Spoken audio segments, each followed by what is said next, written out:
Kani gade ka pati CCTV, bat pidang pet yaki kubor baman kasni.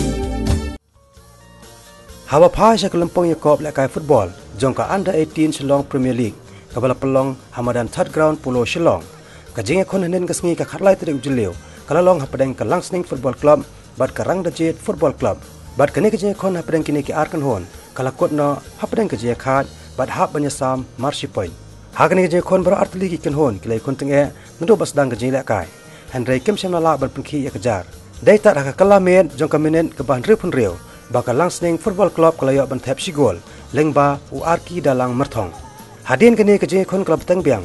Hapadeng ke Jingïakhun ke bitunan. Badai tak hadu balakot no ke kelamin. Haka minit ke banengkong jangka extra time pan ke Rangdajied Football Club. Kelayak berpenpai kelaya ke si gol. Lengba ubalam lenti kongji. Kepala pelong sendan ya kini ke Jingïakhun dan ke Jingïakhun marsi gol.